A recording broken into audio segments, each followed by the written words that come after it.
Welcome to this lecture series on ethics. This lecture will focus the topic existentialism and ethics. So, what we will do is we will primarily focus on the existentialism of Sartre. Jean-Paul Sartre, the French philosopher and writer, author, who is a very prominent philosopher as well as a fiction writer. Sartre is a very special philosopher because unlike many other philosophers whom we have already examined as part of this lecture series, he is not a purely academic thinker. Of course, he has been working in academics and he has also been teaching and also wrote several books which are really scholarly works. But at the same time, he also chosen another very strong media to popularize his philosophy, that is literature. He has written novels, short stories, dramas. Through such works also he has popularized his philosophy, and he himself calls his philosophy existentialism, which is not a very unique philosophical approach. Of course, Sartre has made a very unique contribution to that, but existentialism as such is not a very unique philosophical approach. It has been present much before Sartre, but as a philosophical system, it was Sartre who develops it and tries to argue for it. Sartre was influenced by many thinkers, and the existentialist tradition itself, there are many others other than Sartre, like Kierkegaard for example, the Danish philosopher, then Gabriel Marcel and many others. But our lecture series we are going to discuss only the contributions of Sartre. This is primarily because of two reasons. One is that it is in Sartre's philosophy we will find a very clear and very systematic articulation of existentialism, as both as a philosophical method as well as an ethical standpoint. Second reason is that in one sense we can say that in Sartre, or rather Sartre comprehensively present the basic insights of existentialism that is presented by many philosophers and many writers in European tradition in his philosophy. So, in that way we will try to focus on the contributions of Sartre. So, to begin with, Sartre is one philosopher who has asserted the value of choosing. We can't avoid choosing. Human beings have to make choices. They have to take decisions and act accordingly, and these decisions or choices they make have to be free, completely free from other influences. And Sartre believed that it is possible for human beings to make such choices. Man is free to make choices, take decisions and act. So, this ability of man is being presupposed by Sartre, and there are certain reasons for that. So, his entire phenomenological ontological approaches, which existentialism is all about, is concentrated on this idea of human freedom. So, that is the most important concept, and as far as ethics is concerned, we all know that human freedom occupies a center stage, no doubt about it, because it is from freedom concepts like responsibility and other certain very important moral concepts are derived. But in Sartre's philosophical scheme, all these terms acquire different meaning. We are going to see that. Then again Sartre says that one is morally obliged to recognize the value of both one's own freedom and the freedom of other people. So, this seems to be in one sense advocating his moral position in nutshell. One has to recognize one's own freedom, at the same time one has to recognize the freedom of other people as well. Why? So, that comes as a moral necessity, or rather a moral responsibility, that every individual should recognize other individuals' freedom. Every individual has to recognize the freedom of other individuals. And again we are entirely responsible for not only what we are, but also what we will be. So, this again presents the human self or the human being, the being of man, to put it more precisely, in a temporal framework. Man is, according to Sartre, a project. He projects himself to the future. He is not just what he has already done and what he has already made up of himself, but more than that, man is also his future. Man projects himself to the future, certain projects he has, and those projects are also very important in understanding his existential being. So, this is also very important to understand Sartre. Again, existentialism is primarily an ontological theory about the nature of being. This is something which I have already very briefly mentioned, and it talks about, as far as Sartrean existentialism is concerned, it fundamentally concentrates on the being of man. Here we could see that Sartre is influenced by several other philosophers, particularly by Heidegger, Martin Heidegger, the German philosopher, who has developed a concept called Dasein, or being in the world. Being in the world is the being of man, the human being. The human being, according to Heidegger, is a very peculiar being, because it always finds itself in the world amidst of other objects and other human beings, in a society, in a culture. And Sartre takes this concept or takes this insight from Heidegger. He was tremendously influenced by Heidegger as far as the developing this concept is concerned.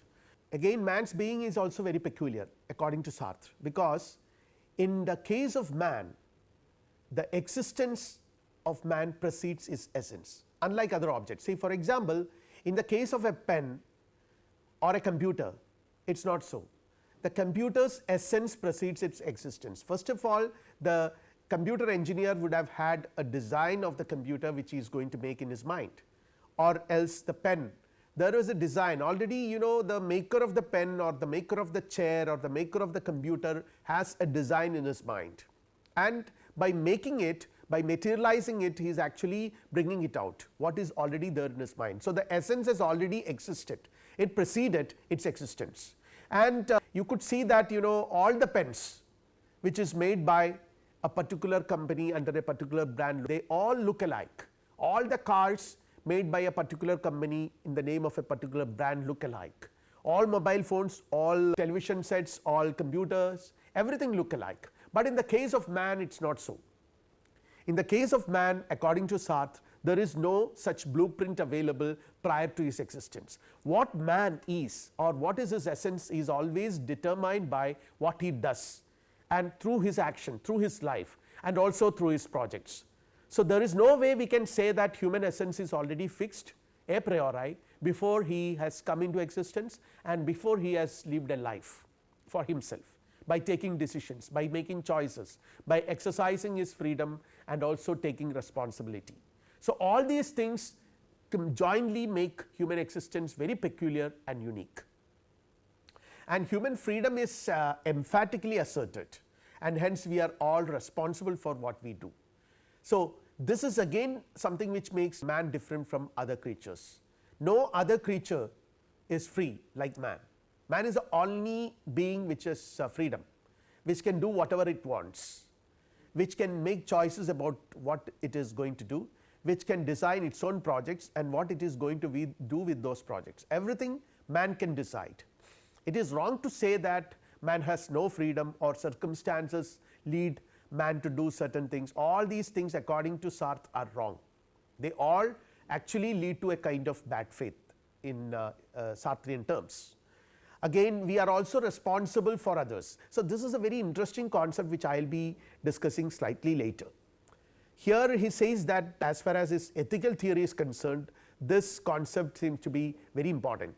What he says is that by making a choice, I also make a choice for the entire humanity. It is not just for me alone, I am making a choice and accordingly designing my projects, but I make this choice for the entire humanity. So, by making a choice for the entire humanity, this actually doubles my responsibility. Here I am responsible for others as well, because I am presenting in front of others a model of life.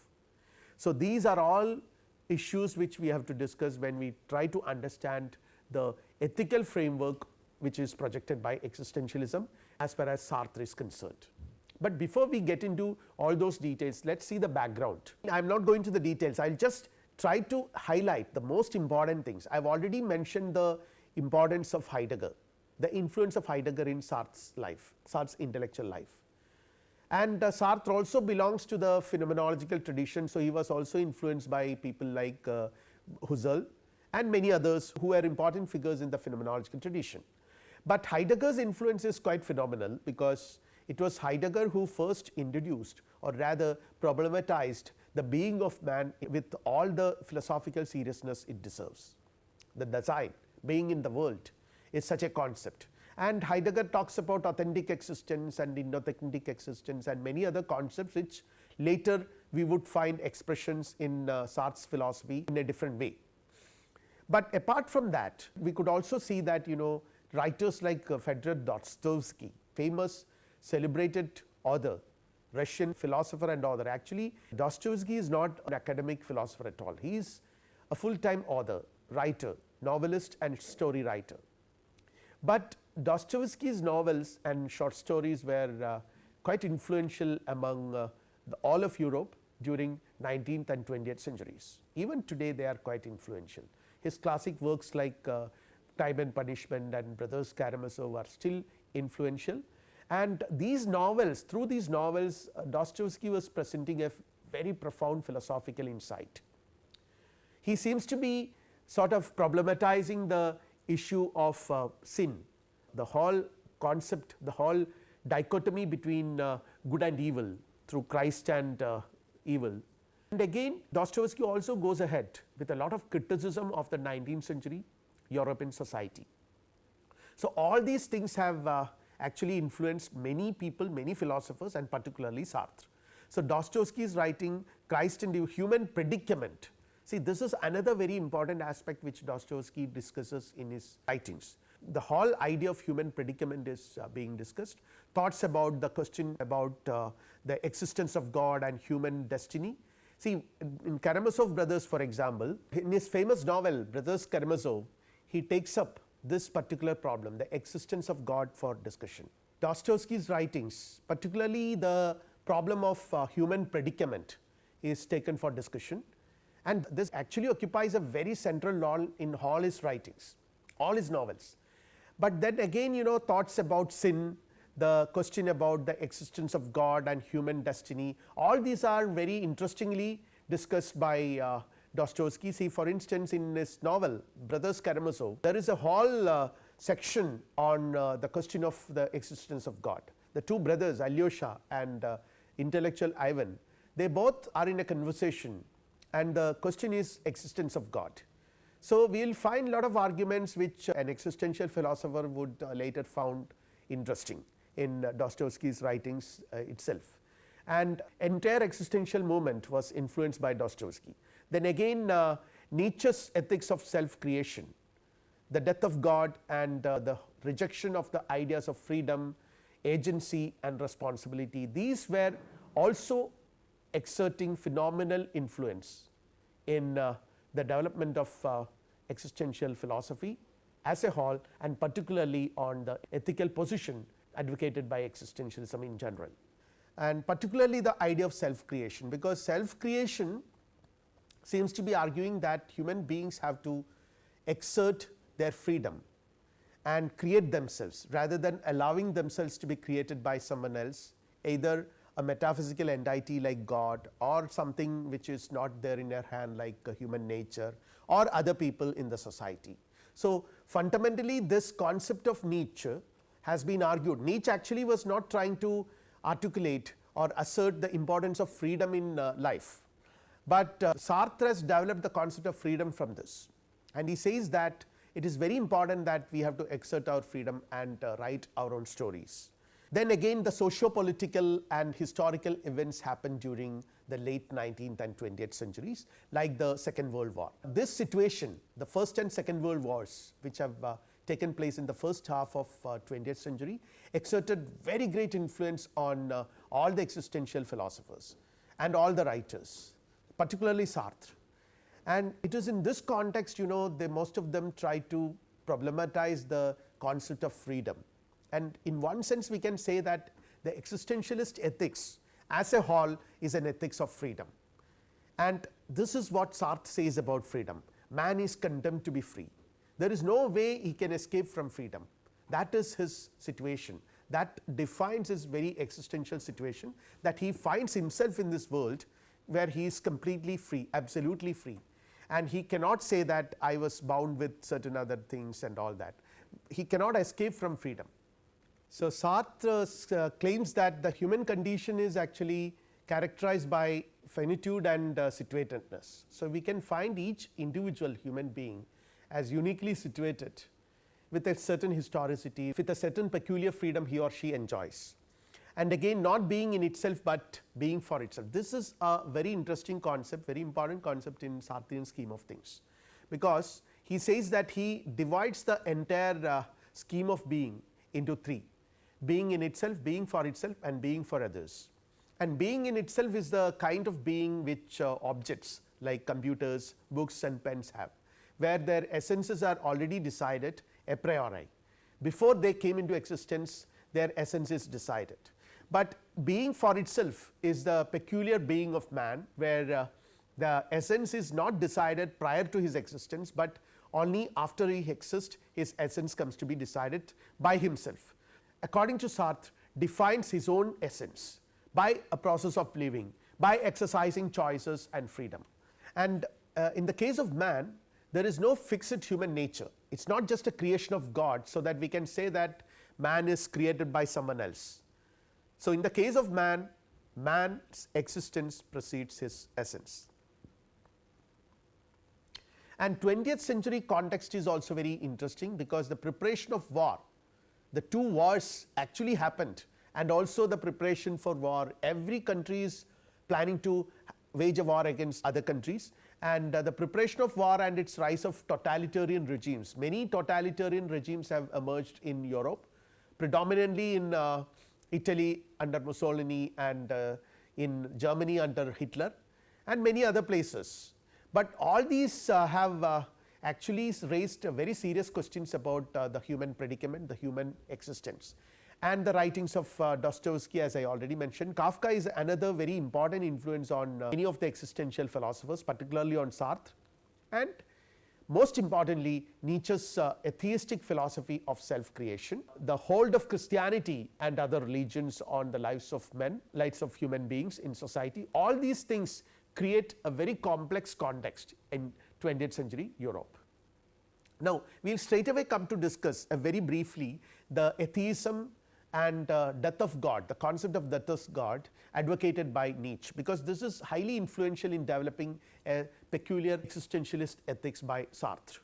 We have already discussed the works of Nietzsche in the previous lecture, but we will continue with that, and we will see some of those very interesting insights which Nietzsche develops has been further developed by Sartre to kind of unique existential philosophy. I quote, "God is a crude answer, a piece of indelicacy against us thinkers, fundamentally even a crude prohibition to us, you shall not think." So, this is Nietzsche's observation, and God remains dead, Nietzsche says, and we have killed him. So, Nietzsche's death of God is not just proclaiming a kind of atheism, but also is trying to describe a situation that existed during 19th century Europe, towards the end of 19th century Europe, a kind of atheism, a kind of loss of faith in God, a kind of loss of faith in humanity or the total humankind is being visible during that period, and that was being expressed by Nietzsche, which is actually characterized by a kind of moral nihilism. Again I quote from Nietzsche, "The greatest event of our time is an attempt to refocus people," because after the death of God we have to refocus on people, people's attention on their inherent individual freedoms and responsibilities, and on the here and now world, and away from all escapist pain relieving heavenly other worlds. So, one has to refocus on people. Christianity has never allowed historically to focus on people. It has always been emphasizing the importance of otherworldly existence. The heaven was very important for Christianity, but here now Nietzsche says that the here and now world has to be emphasized. So, that is where Sartre would find his situatedness. The being of man is find himself in this world, the concrete world, the here and now world, and the whole meaning of this world lies here itself. There is no otherworldly meaning that can be ascribed to his existence in this world. One has to find meaning in this world itself. That is the human predicament, and in this world itself one does not find any meaning. One fails to find any significant meaning, and this meaninglessness would characterize the human predicament. the human existential situation. One has to accept it and live with it. That is what characterizes, that is the realistic position adopted by existential philosophy and ethics.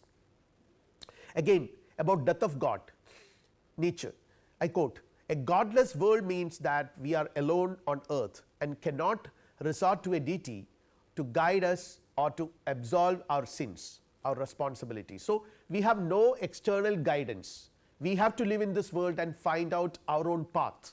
So, this is what later on we will find Sartre develops into the concept of projects. Every human being has his own projects, he has to make choices and he has to make his own life, he has to choose his own life and live that life according to his choices, concrete choices he make in this here and now world. There is no guidance from external authority. We are now free to and must create our own new moral ideals, and we must take absolute responsibility for our own actions.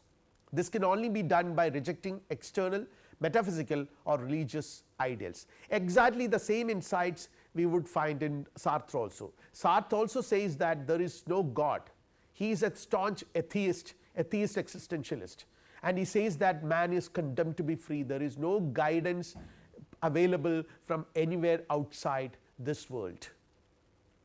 And this rejection of essence is a very key aspect of both Nietzschean philosophy and also Sartrean philosophy.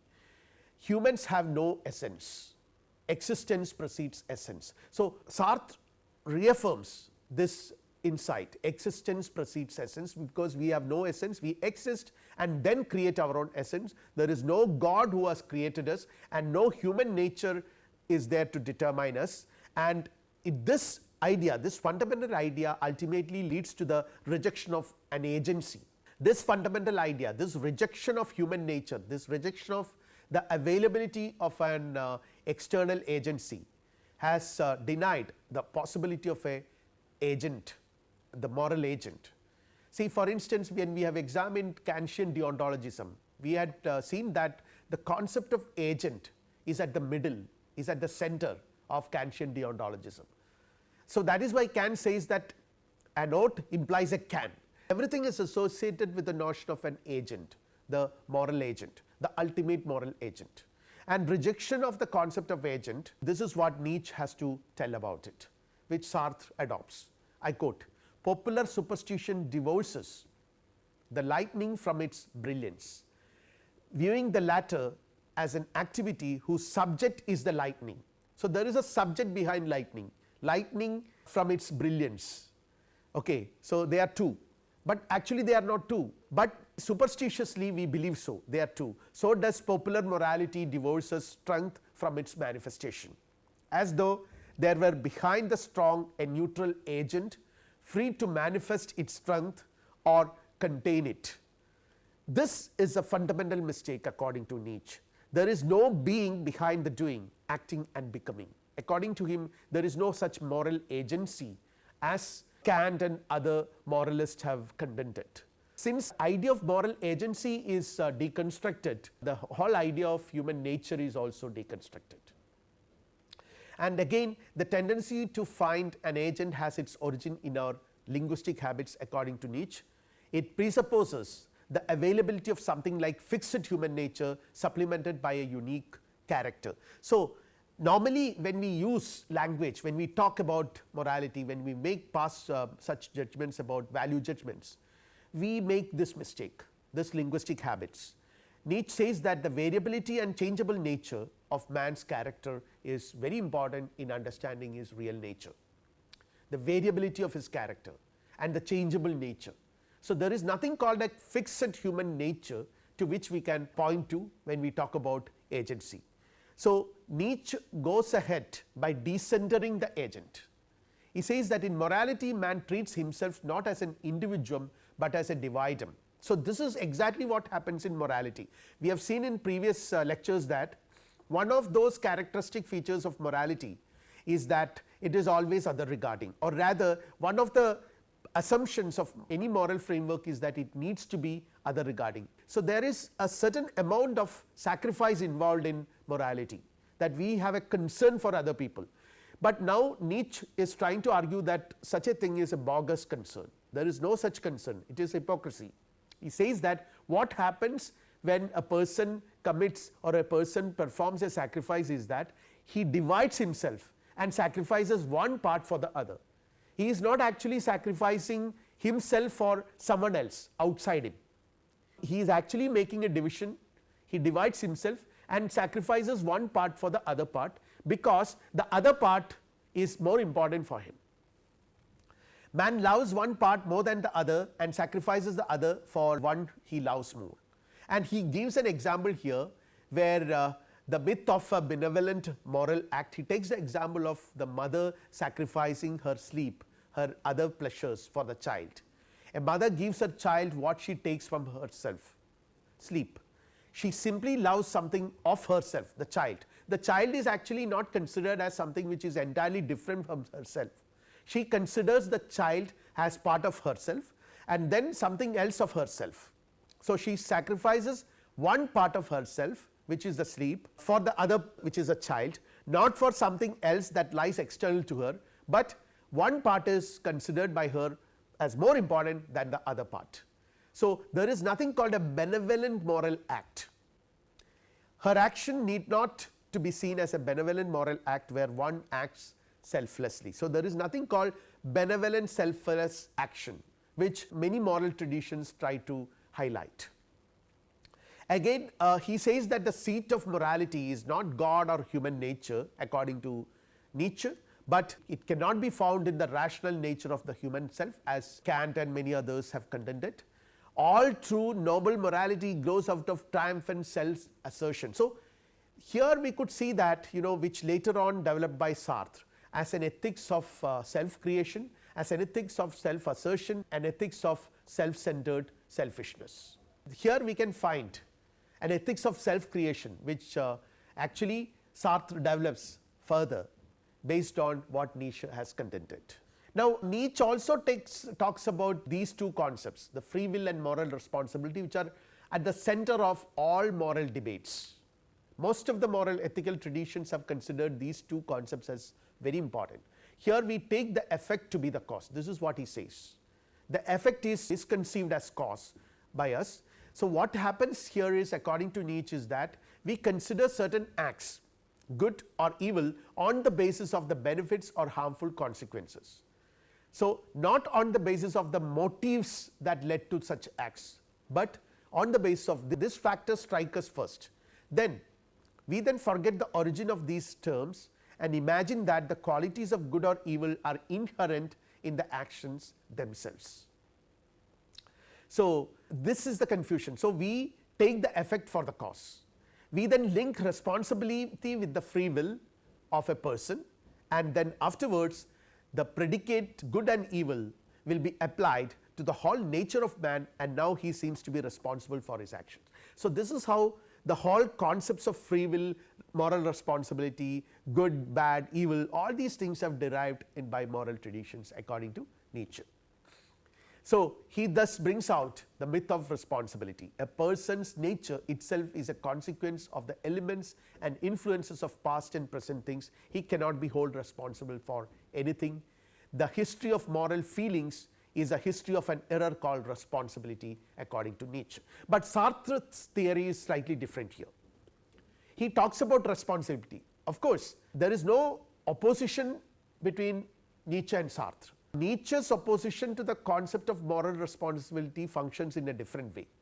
Sartre does not talk about the idea of moral responsibility as it is understood by the ethical traditions, like in the Kantian tradition or utilitarianism or any other tradition.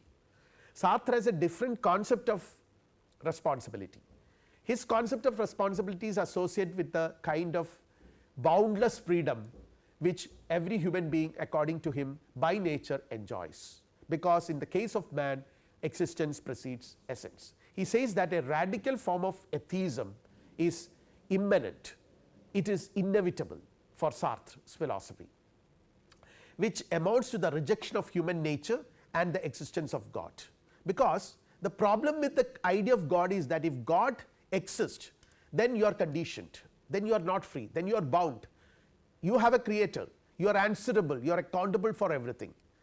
So, most of the religious traditions control their people with this idea of God, but if God does not exist according to Sartre, then there is no designer of man, then man becomes completely free. If God does not exist, then there is no essence of man and no human nature. So, man is a free being, and he has to exercise his freedom, he cannot run away from his freedom. The assertion of human freedom and responsibility are inevitable.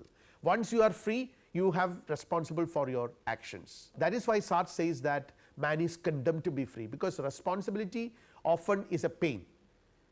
If you are made responsible, if you know that you would be made responsible for what you have done or what choices you have made, then you would be reluctant to make choices. That actually scares you. That is a kind of anxiety which we derive from our existential situation, and Sartre says that we cannot escape from this existential situation.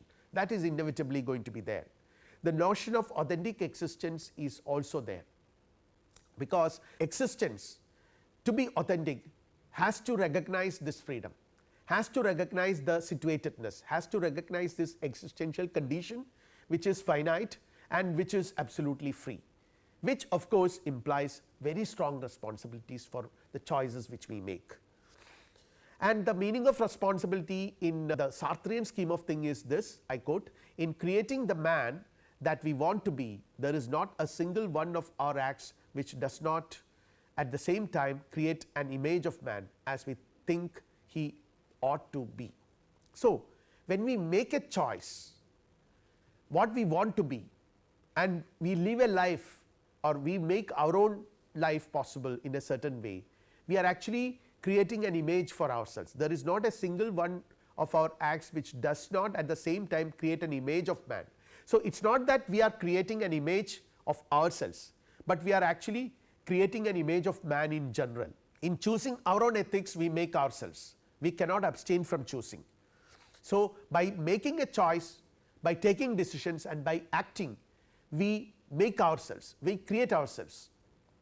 We cannot abstain from doing this, but also since we are lawmakers, then since we are making it, since our laws are made by us, since there is no external agency or authority to control us or guide us, we are responsible for that, we are anxious about it. We do not know what would be the consequences, and whatever are the consequences, we are responsible for that. But then humans are free, we cannot escape freedom. Since we are free, we cannot run away from it, the responsibility, and to refuse to accept freedom is, according to Sartre, bad faith. There are people who often try to argue that, circumstances led me to do certain things. All these blaming of circumstances and other people and other situations, according to Sartre, is bad faith. That implies inauthentic existence. An authentic person would take responsibility. Even if he fails, he takes responsibility. We are responsible for our actions, we are also responsible for everyone else as we create an image of man. Making a choice, we are actually creating an image of man in general, not just for us, but for everyone. We are projecting it as a possibility for everyone. Because we are free to create our values and our world, we must exist in anguish and despair. So, in a nutshell, we can put it in this way, that we have to accept our existential condition, which is characterized by finiteness and situateness and all other limitations. There is no way we can escape from this. This would in one sense summarize the position of existentialist ethics as advocated by Sartre. So, I am winding up my discussion on this existentialist ethics now. At this point of time, there are many other issues to be discussed, of course, because it is such a vast area and such a very interesting domain. We will have a very brief mention about some more issues that would become important from the perspective of existentialism in the next lecture, which is going to be the last lecture, and conclude our discussions of this course with another discussion on postmodern ethics. So, for the time being, we will wind up this lecture. Thank you.